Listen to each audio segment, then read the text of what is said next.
Arogl pobi barans yn ffagan. Mae'n fatgoffa I o ddiwrnod pobi yn Hunain Bethesda.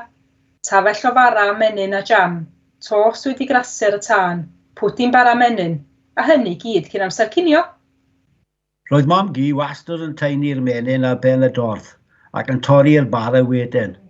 Byddai'n toddi menyn wrth y tân yn gyntaf. Hefyd, roedd hi'n arfer gwneud powtis bara pe bai unrhyw un yn cael yn af. Byddai'n cael ei roi ar y clwyf I dynnu'r drwg mas. Mae blasau ac arogleion yn gallu tywys yn ôl I adeg arbennig. Oes unrhyw arogleion neu flasau sy'n gwneud I chi feddwl am le ac amser arall? Roedd nain yn gwneud cacennau cri hyfryd, neu picar y maen fel mae rhai pobl yn ei galw nhw, wedi henwi ar ôl yr adell yr oeddynt yn cael eu coginio arni, fel hon sydd yng nghasgliad yr amgueddfa.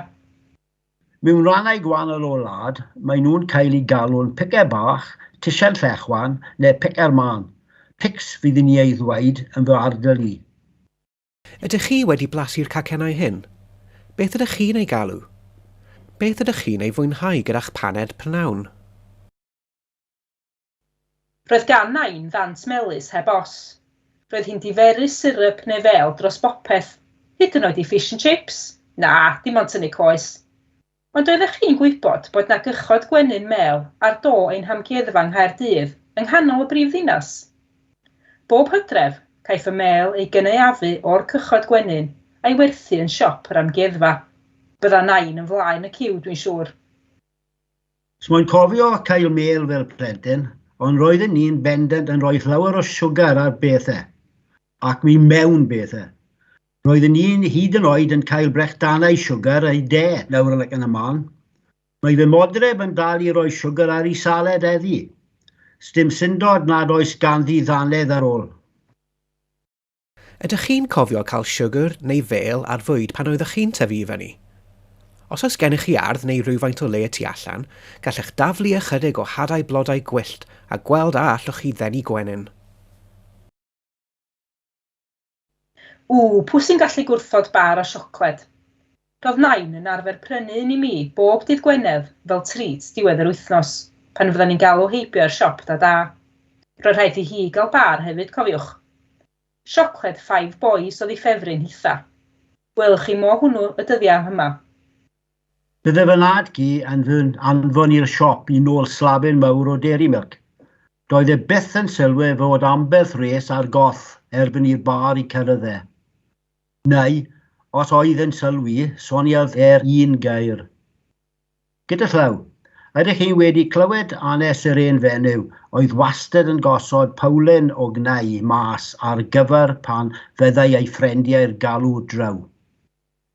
Un diwrnod, gofynnodd ei ffrind iddi pam ei bod yn hi yn gadael mas, ond byth yn cymryd rai ei hun.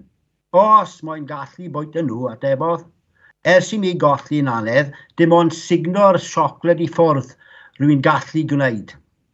Rwan, dwi wedi clywed am ffa coffi, ond oeddech chi'n gwybod bod siocled yn dod o ffa cacao sy'n tyfu mewn podiau, fel yr un yn y llun yma.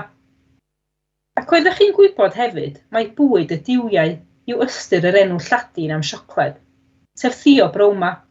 Dwi'n credu bydda nain wedi cytuno ar disgrifiad hwn.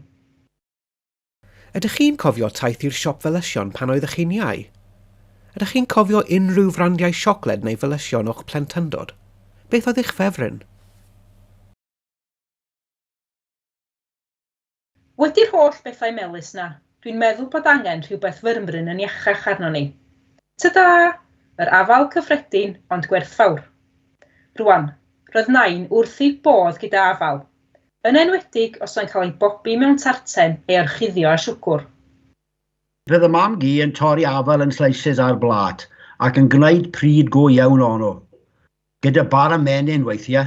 O ddifrif, edrychwch ar ei enghreifftiau hyfryd hyn. Mae cocs Cymraeg, pigaderen, croen mochyn a Saint Cecilia I gyd yn fathau o falau Cymraeg. Mae nhw'n tyfu dda gyda pridd a'r tywydd sy'n gennym ni yma yng Nghymru. Roedd nain bob amser yn dweud na ddylech chi fyth fwyta'r hadau bach, neu byddai coeden a falau yn tyfu'n eich stumog. Roedd gen i ofn rhoi cynnig arni i weld os oedd yn wir. Yn tydi coed a falau yn gwneud i chi feddwl am flodau'r gwanwyn a'r ffrwyth swyddog yn yr Hydref. Dwi wrth fy modd gyda'r darlun hwn o goeden a falau yn ei blodau o gasgliad yr amgueddfa.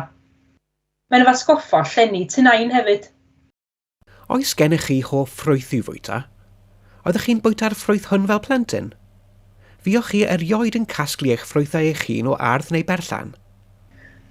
Wrth gwrs, mae afalau blasus o Gymru yn gwneud seidr hyfryd o Gymru.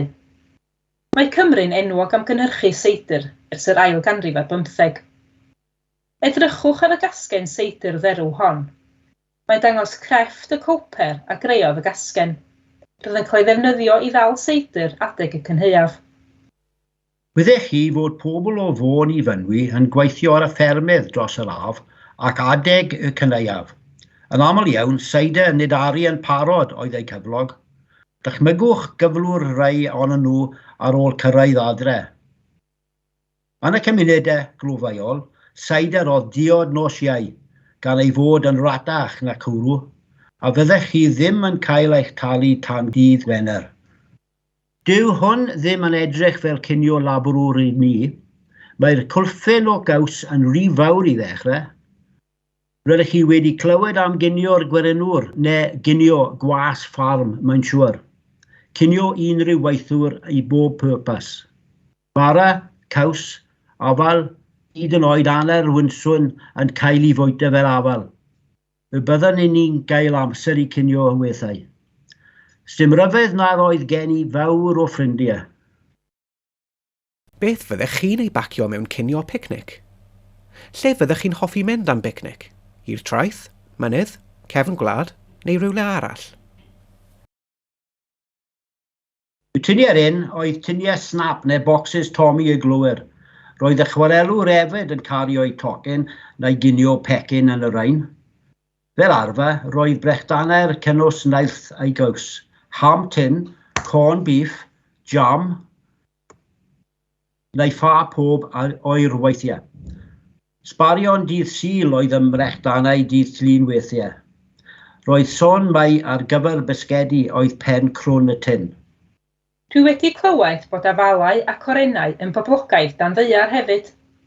Er y byddai'n rhaid eu cadw'n saff ym mhoced eich cot wrth eu hongian mewn heol ffordd, yn fod llygod yn bla, a hyd yn oed merlod y lolfa yn dwyn bwyd. Wnaethoch chi erioed fwyta sbarion bwyd fel pryd arall? Beth fyddech chi'n ei roi yn eich bocs brechdanau? Roedd mam gi bob amser yn hoffi cael menyn mor drwchus ar y bara. Gallech weld ei hôl daledd arno pan oedden ei gnoi. Roedd y ewythr yn ddyn llaeth, a'i wraig yn redig llaethdy bach yng ngardd gefn y tŷ. Dwi ddim yn gwybod a oedd ganddyn nhw ei brand ei hunan.